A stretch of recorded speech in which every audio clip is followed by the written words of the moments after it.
Good evening, everyone. If people could make their way to some seats, that'd be great.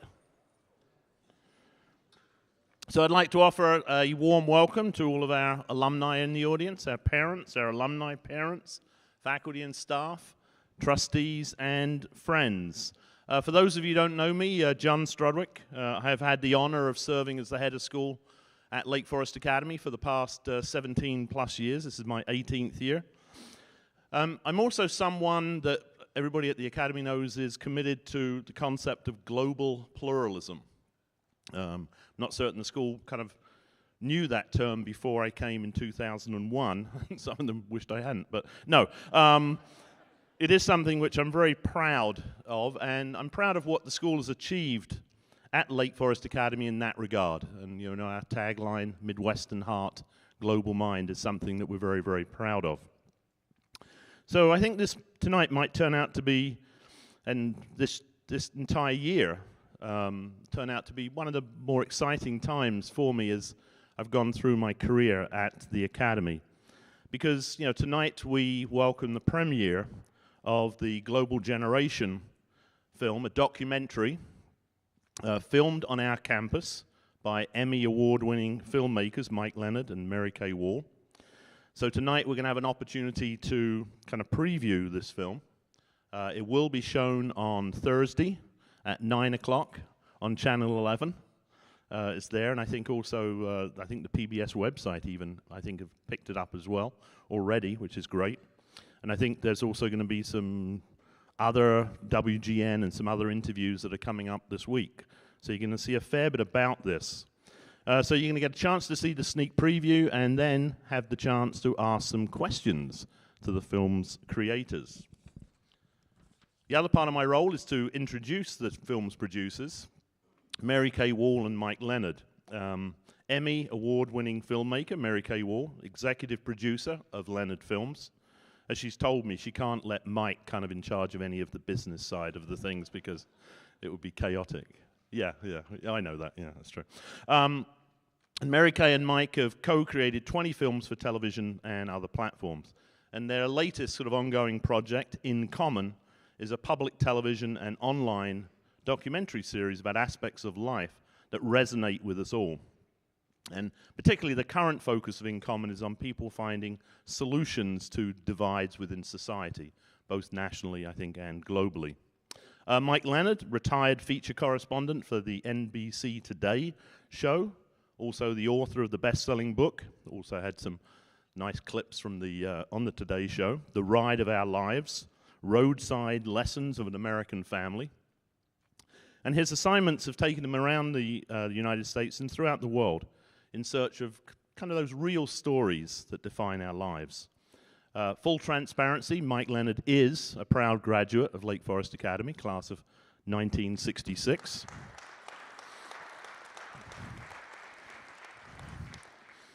For transparency purposes, I thought that was important.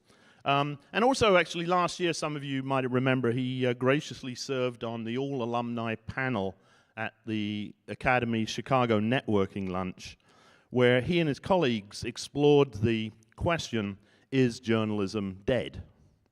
We decided that kind of at that session that it is not, and I think as you'll see tonight, journalism at its highest level is not dead. It's very important and it's very much alive, thanks to the expertise of folks like Mary Kay and Mike, who really are investigating, I think, stories that are both relevant and inclusive in our lives and in our society.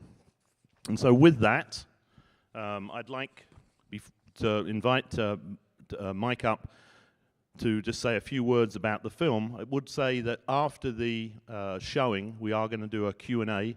I'm going to moderate the question and answer session, and you will get a chance to ask the creators of this documentary questions. So please, as we always say, be thinking of those questions as you're watching it.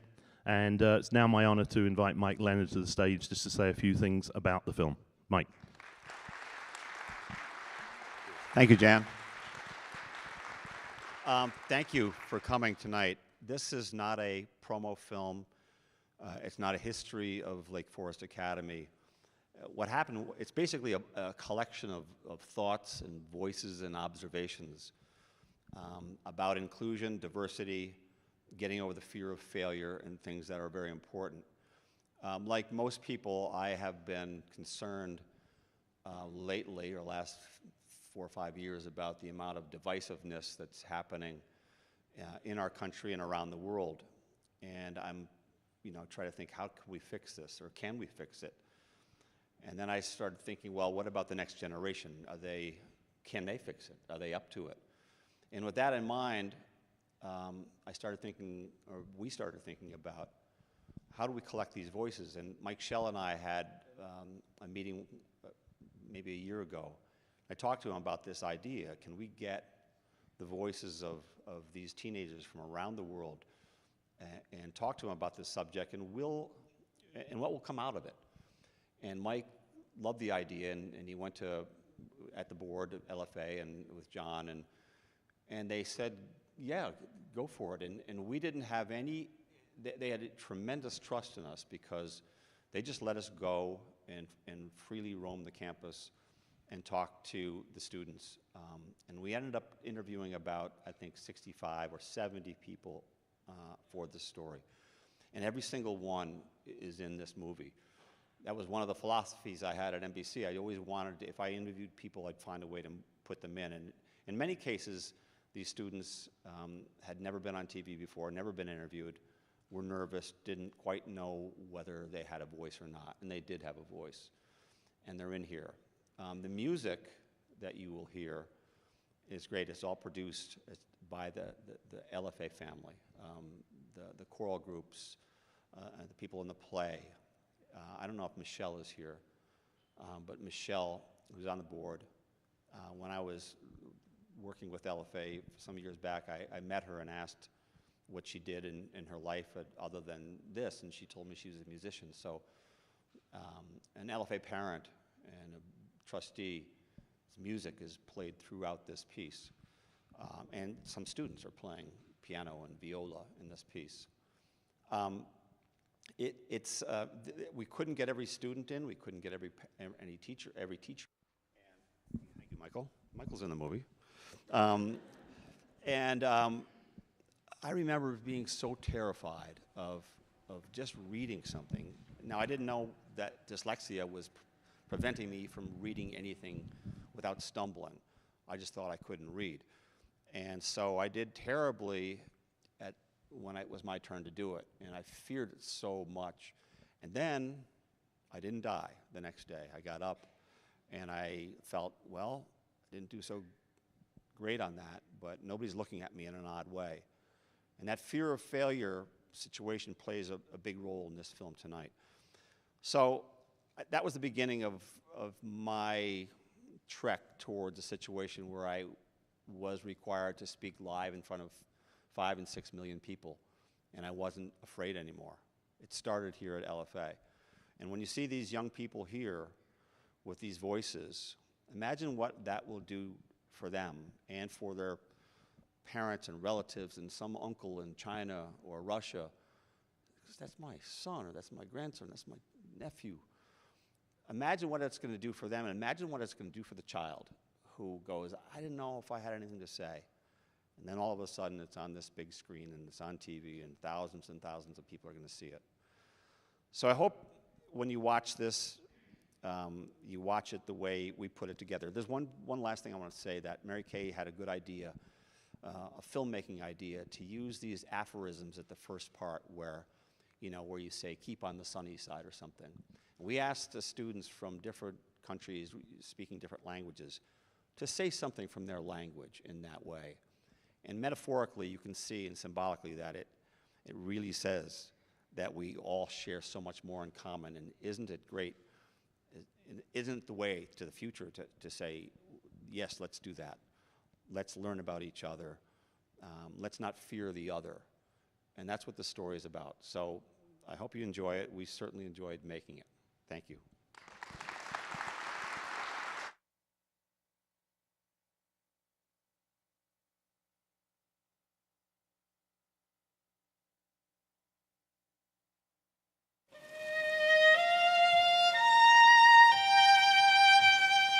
The setting is rich in contrasting symbolism. A Lake Forest, Illinois estate and mansion, once belonging to the heir of the Armour meatpacking fortune. The gardens, the pavilions. So obviously an excellent production. Thank you. You know, and it's the first time I've seen it. I've seen a couple of clips, but I hadn't seen the film before. So outstanding. Did you like it? Yeah, I did like it. I liked it. I did like it. I thought it was very good.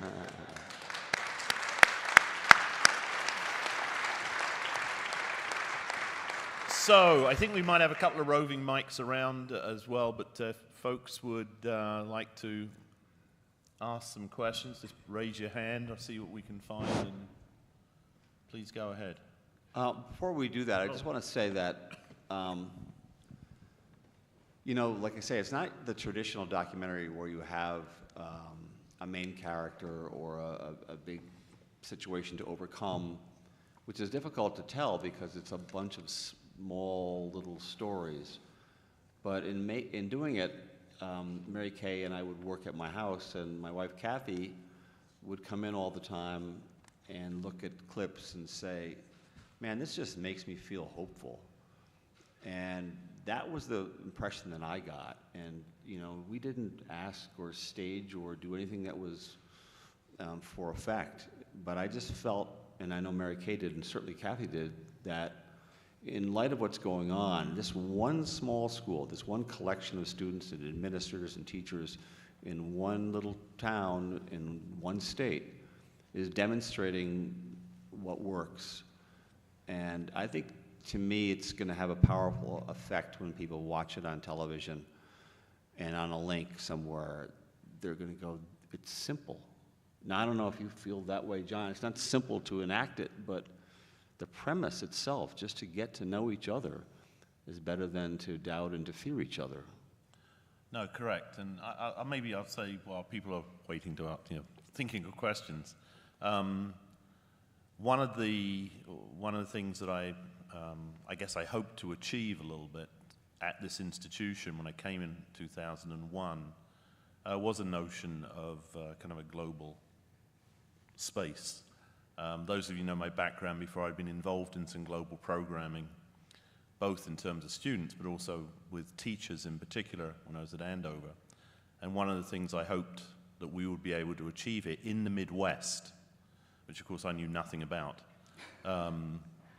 was to create somewhere where American high school students would intersect with students from all over the world, faculty from all over the world, and create something which would be really special. And I have to say I'm very proud of watching that, because I look at it and go, we've come a long way. And we have, and excuse me, but I would ask Mary Kay to say something in a second, because one of the pivotal part for me was the Reed Hall concert.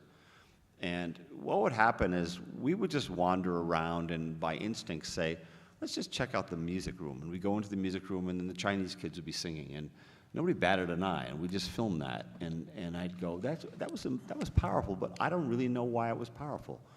They were just doing something to get better, and we all know that if you want to be better, you just have to do something more. And the fact that the music room is open. So we decided, okay, we'll go to this Reed Hall concert. We don't know what's going on. We're plastered against a wall 10 feet away from it. I don't know, we don't know if students are going to be speaking. I have this little camera there. And that moment happened, and when I saw the faces of the other students after Scott broke down and he went back up there were so many people wiping their eyes, and they felt it. Remember? It was especially moving because we had been interviewing these kids about, some of the factors that are at play in their lives, pressure about getting into the best college, pressure about the academics they're juggling, increased parental involvement, social media, and, you kind of felt like kids are under a lot, and in that moment, it was just such a great expression of empathy. One student feeling for another, and it just was like a diffusion of everything that they may be operating under, and just showed their humanity to one another, and it was beautiful. If we weren't filming it in real time, I would have thought I was watching a movie. It was that dramatic.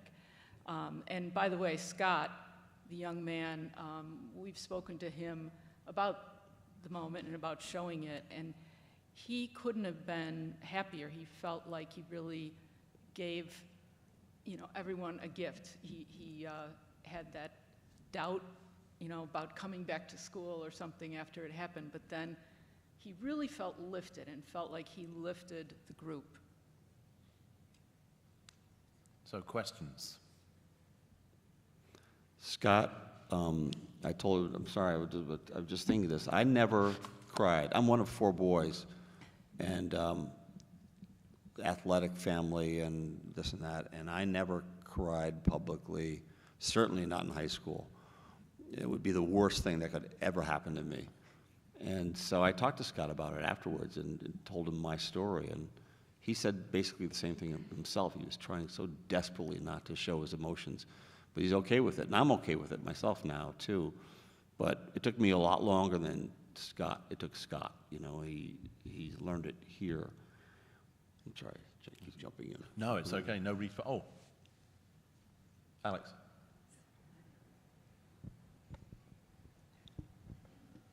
Sort of along those lines, I was wondering when you were talking about the kids and their worries about being embarrassed, et cetera, and in the world now where everything ends up on YouTube or Instagram, whatever. I mean, did you address that with many of them, or did you get many answers?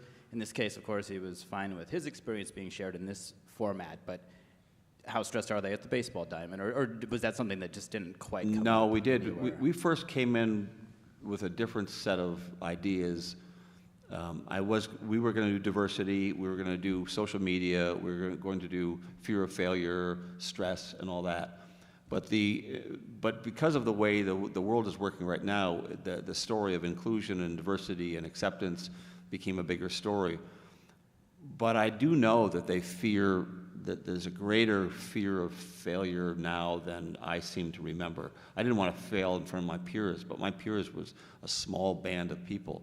And now the peers are anybody on YouTube and all the rest. And so I do think that, and more recognition of what's going on, and has created a greater fear amongst young people about failing. And we all know you can't succeed without failing. And it distresses me that all the failures that I've had in my life, if I figured that they were posted on social media and went around the world or whatever, I would have not probably had the courage to keep going, because I failed so often. Kathy and she knows that, because I didn't get my job in TV until I was 31, and part of it was because I didn't know if I could do it, and it took me a while. But imagine if I'd been buried by this criticism. And I think it's our job as parents and school administrators to do what you're doing here now, and saying, no, you've got to go out of your comfort zone and play a sport like Frank, the Chinese kid who plays baseball. That was one of my favorite parts of the movie, just that he has no idea about baseball. It's a really complex game. And there's a really cool thing at the end. No, I'm sure nobody caught it, but when I was editing it, I saw it. Is the last scene when he's running off the field in practice. I got to stand up to do it because he went like this. He's running in, and hit the ball, and he flipped it behind his back like that. I thought, wow, you're getting it. Somebody taught him how to do that, and it was done with confidence. So that's a good question, and I do think that the great, connector could also be the great disconnector with this social media. Yeah. Marion.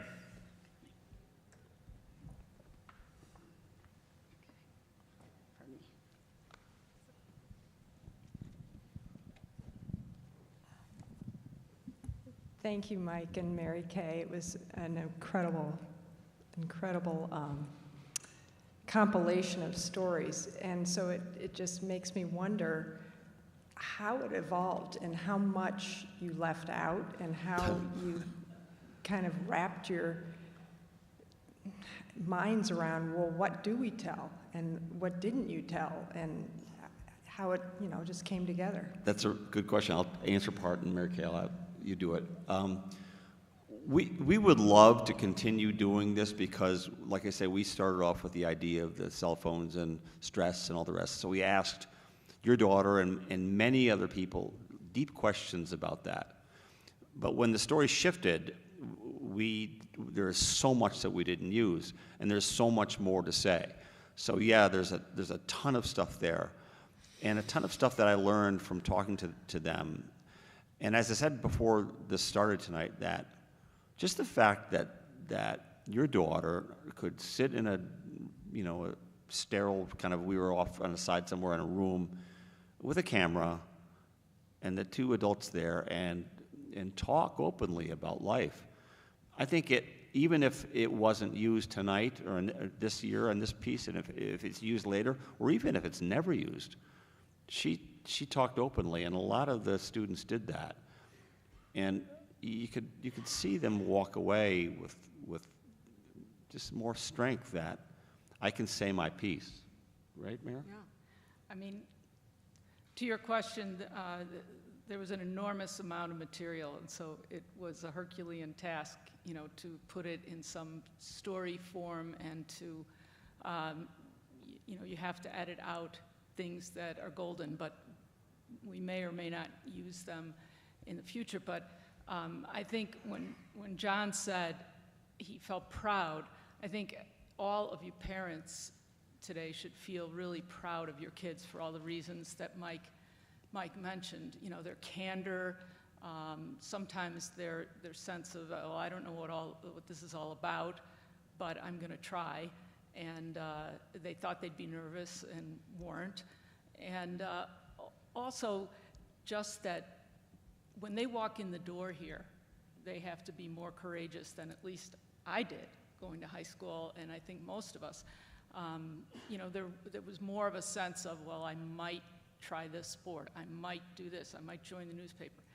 But here, having to, really overcome whatever fears they might have, it breeds, I think, the most important ingredients for success in the future, and that's courage, wisdom, and empathy. So I know there's a big price tag on the school, but I thought, what is that worth? These kids really have to stretch themselves. And then, of course, the international students have to do that thousands and thousands and thousands of miles away from home. So it's really an impressive experience to be among them. It's interesting, too, because when I talk to people and they say, what are you working on? Doing the story at Lake Forest Academy. It's a prep school. And they go, oh, it's a bunch of rich kids. It's sheltered rich kids. And I go, well, I'm sure there are some wealthy people here, but it's exactly the opposite of what you think. And this story that will go out there tomorrow or Thursday, people will watch it. And I know they'll wish that their sons or daughters went to a school like this, or wish that they could learn these lessons in some way. And so these emissaries. And another thing is, there's so many teachers and administrators and coaches we didn't talk to that we'd love to talk to if we do more, because there's so many stories to tell, but we just followed the story we were on. Another thing there's so many little subtle things in life that you can't measure that will come out later on. When I went here, and I was a good hockey player, but I was a lousy student and crude socially and all the rest. And I had gone on a few dates with this girl who's now my wife, and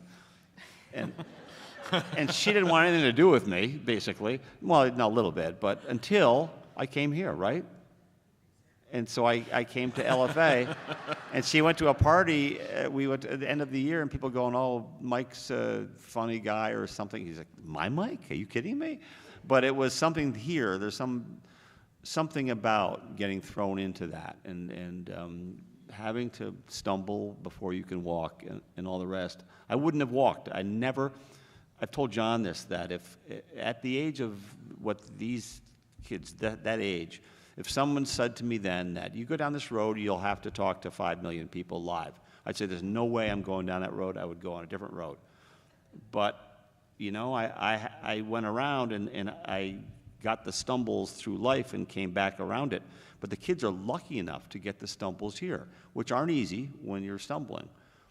But you can hide in the middle at so many places, at so many high schools, so many situations that, you know, when you just have to get up and do it amongst, you know, international peers, it's a really powerful thing.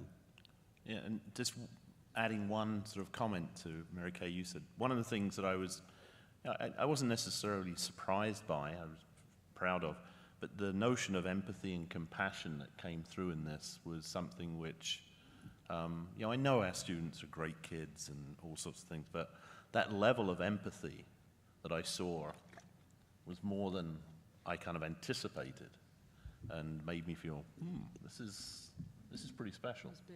If you get a chance to look at that again when it airs, when Scott, after he broke down and Sophie came and finished his lines for him, and when you see him walk up, if you just look around at the other kids, they're wiping their eyes and they're doing all this, and that just hit them just at that moment that this kid was suffering. And it was, to me, it was, and then what Noel said about compassion was one of my favorite parts of the situation. Another question.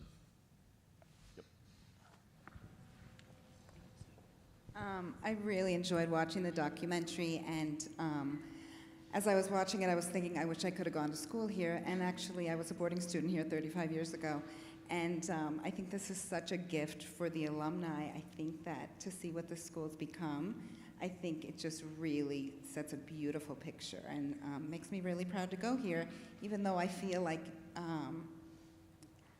it was very different when I was here, and what it's become, I just think is such a gift of this documentary that you made. Well, thank you, and I think the Strudwicks take, you know, John, I mean, it's taken this direction, and I don't know you all that well, but I know the direction that it's going is, and with you and Loring, is just terrific, and Mike Schell, you know, who, you know, chairman of the board, it's just wonderful to see, and I know it's not easy. I know, you know, it's funny, not funny, but interesting. I was talking to Darren today, and Yeah, that was a great line, by the way, you got Darren. Yeah, Darren? that was good. Did Yeah, he was know good. you were going to put that in there? No, but he doesn't care, But right? you guys are awful. Yeah, I know. Compassion from the hockey coach. I thought that was outstanding. But Darren is tough, and he's played at the highest level, and he had to get rid of some people, some kids, because of the infractions that happened. And it's a really, really difficult thing for we parents or whatever to follow through on something for the betterment of the school. And, you know, Chris and everybody who has to deal with that stuff knows it. And, you know, Darren is a tough guy, but a very, very compassionate person, and so is Chris and the folks that we've met here, Bill. And I mean, I've been so impressed. Christina, I don't know if she's here, you know, that story in France. You know, that's generally when you do a piece like this, rhythmically, like the sound bites of the narration follow a kind of a rhythmic pattern. And your story was longer, so it broke the rhythm. But it was so good. And I showed it to my wife before we even were editing it. I just said, listen to this story. And you could see how she was lifted by that. It was really a wonderful part. And I remember when we did the interview, and you said, could you mind could I share one more story? Yeah. And who knows that it would fall into place in this story, but it did. And I think that at the end you go, yeah, you gotta have hope. And that's what the fellow, the story of this documentary is going to be in the Chicago Tribune tomorrow. And when I was being interviewed by the Rick Hogan, the reporter, I told him the story about my wife coming in saying, this story gives me hope. And the last line of his article tomorrow is how this story just gives hope. And another thing that, as a journalist, it's not my job to promote Lake Forest Academy. And so I try to tell the story and let the audience do it. And when I was talking to an executive at Channel 11 who had seen it, and I was saying, yeah, I'm not doing a promo film. And she said, yeah, but you know what? It ends up being a promo film. And I go, yeah, and it should be, actually. And I meant that in truth, because if it's a good story and it's an hopeful story, then it should promote what the hell it needs to be promoted. And this concept needs to be promoted. And I don't know any, I've never run into a school that does it as well as the school. We did a forum that was sponsored by the City of Chicago and the Cultural Center in September, and showed excerpts from the film. And you talk about pride. One woman who just wandered in, because anybody can come to these types of WTTW city forums, just raised her hand and said, I just want to say, I never heard of Lake Forest Academy before in my life, but now I want to know more. She said, this really sounds like a wonderful, wonderful place, and I'm going to find out more about it. And it'll be an example. You know, they might not have children who will go here or can't afford it or whatever, but they'll say, they'll be talking to somebody and they'll say, I saw a story about a place. And that's just a good thing, because the example, I saw a hand go up over there. Yep. Hi, I kind of have a comment question. As I think out loud, that's my style. So I'm a freshman mom, and actually, for me, watching this really confirms why we made a great decision in terms of our son coming here. And it was everything that you guys captured. I think really the essence of embracing inclusivity, diversity, and all the different factors that intertwine. And I mean, I was already sold, now I'm like, wow, I'm sold again. But when I think out loud, the question I have is a little bit of speaking to the choir, right? So I kind of already embraced these ideals. That's what attracted me to this school. I think most of the people in here in some form or fashion. And so you said it in your comments that, so in my mind, I'm like, okay, so who's ultimately the audience? Where is opportunity for even more impact for people that maybe aren't already singing this tune?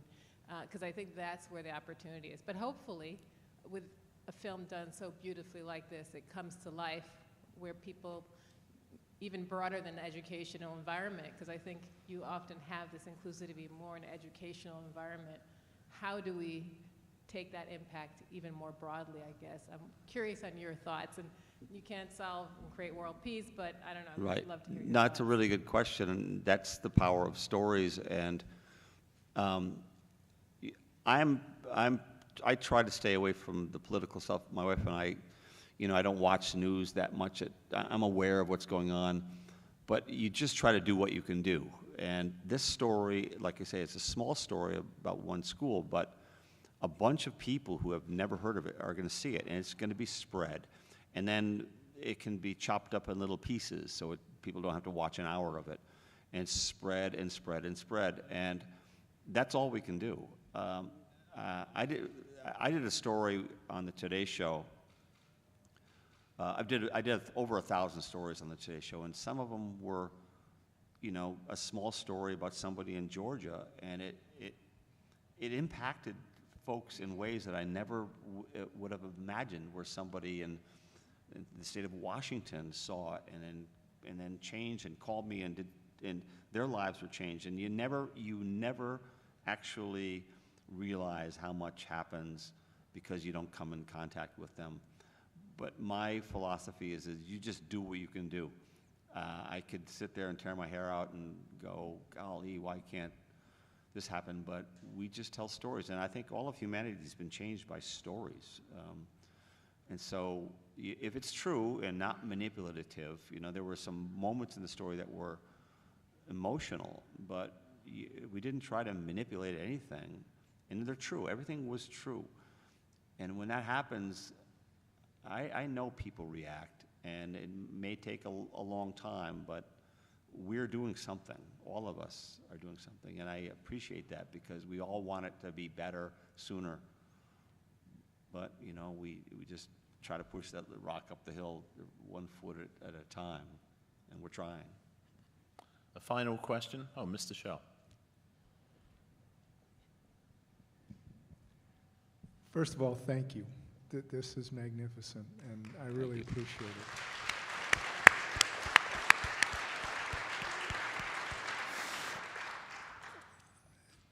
Secondly, there are so many extraordinary things about this, and we've heard some of the reactions, and I know you know many more, and that doesn't even address all the things that you're talking about that are in the proverbial can.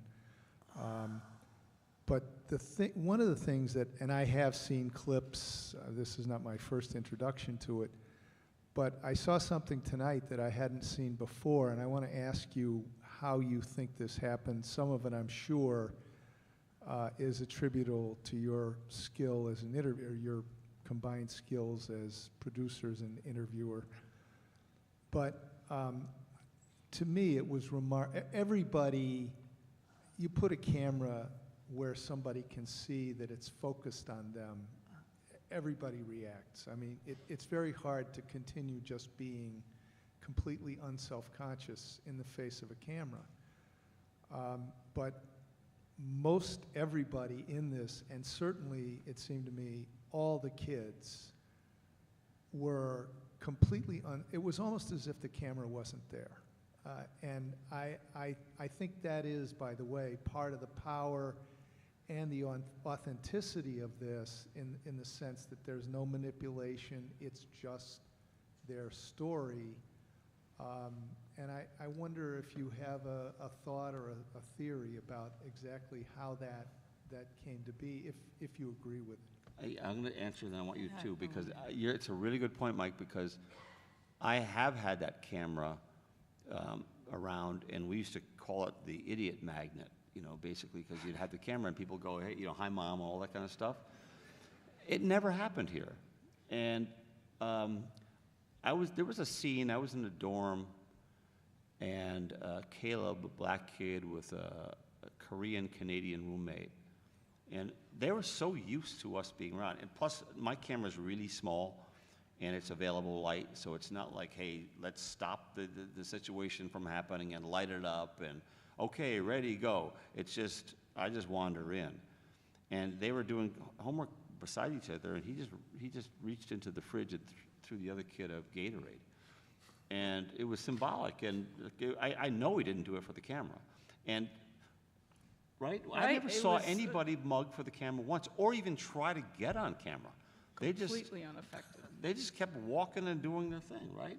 They did. They were just, themselves. One of my favorite moments in the film is when we were filming the all-school picture being taken. And, we talked about, we all started as one tribe in Africa, and then we traveled the globe and took on different characteristics and languages and cultural things. But you saw all these kids coming down through Reed and going out into the garden, and you saw every, size, shape, color, humanity.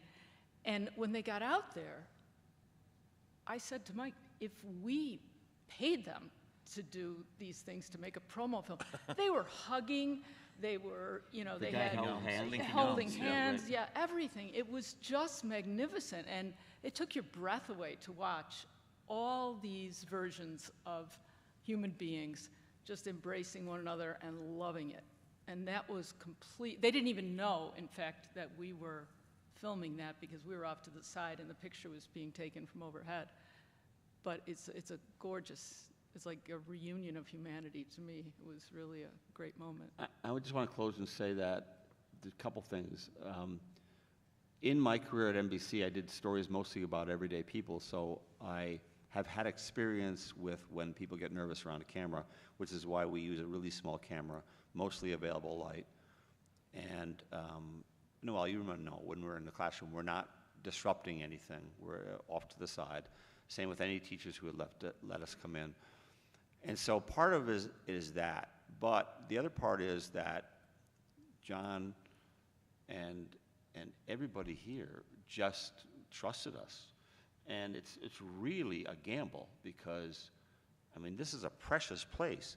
You're going to let some people come in here with a camera. What are they going to do? I could say I'm never going to do anything. And I, as a journalist, I said, look, I'm not doing a story about what's happening here. If there's some conflict going on, I'm not interested in that story right now. I just want to get a story about what these people think. But still, this is an entity that to be protected. And I don't know why the hell you trusted me. But I'm about to retire. Yeah, right. So what's going to happen? They're going to fire me? But everybody was open. I mean, the teachers were open, and part of the reason we don't have a lot more teachers is that I just felt kind of reluctant just barging into a classroom, right? We didn't want to go in and disrupt the class, so we'd kind of sneak into the ones that we thought were okay. But if we do it again, we'll do more, and we'll do more science and all this and that. But without trust in each other, and that's the kind of the focus of the film anyway, without us getting to know each other, trusting a little bit, and not being saps and being wise about it, but empathy, as you said, and all the rest. If I understand why somebody is suffering, then and I've suffered something similar, we're connected closer as human beings. And when Ben from China said, he said, we thought Scott's a very cool kid. We didn't know he had this sorrow in his heart. And the way he said this morose in his heart, the language, it was really effective to me because that's what it's all about. Like I say, Connor Hudziak saying, I've got 3 years of 3 different kids from 3 different countries. I bet if given the choice, most of us would want, a hockey player or a theater person or someone who shares the same interest. But when you get thrown into it, you discover stuff that you never thought you'd discover, and that's the beauty of this. So thank you to LFA for letting us do it. I'm proud that I was here for a year. It was a pivotal year in my life. Thank you, Mary Kay and Kathy, for being supportive of when we did this whole thing. And I'm proud of the story. I really am. And I'm proud of it, that it stands right now in light of all that's happening in the world as a little shining beacon of hope.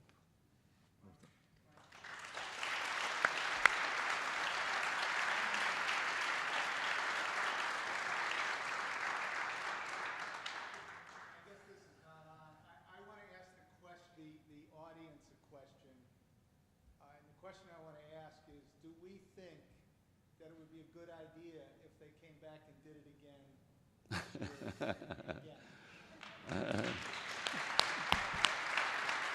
There's a lot of stories. Thank you, John. Thank you. And in closing, I'd like to say, just to kind of tie in a little bit regarding the institution. I'd like to thank Mike Schell, chair of the board, and other members of the board, because it wasn't just me saying, okay, the Board of Trustees obviously had to give some word of approval. The Dean's Council, particularly Chris Tennyson, who obviously is Dean of Students involved, but everybody, the faculty and staff for being as open and trusting, for the parents, allowing your students to be, your children to be filmed. But particularly, and they're not here tonight, they get a chance to see the premiere, the 9 o'clock show on Thursday live. We will have the student body in here. We are attracting them, enticing them with pizza and donuts and some other things. But they will be coming here. But a special thanks just to you guys, to the students for making this. It is this very special community which is made possible by the students that we have here, which has been, an absolute pleasure to be a part of. And obviously tonight, I'd like to thank everybody for coming along tonight. Really appreciate the support. I think it's, as I said, very proud of that, of the movie and what you've made. And finally, a big thank you to Mike and to Mary Kay for your great work on this. Thank you, John. And this is just the last statement, is that one of the students, Donovan Perry, said, it's like we have to be raised a different way. We have to be taught a different way. I thought it was a really profound statement. It was. And that's what's happening here. So thank you. That is what's happening. Thank you, everybody. Thank you.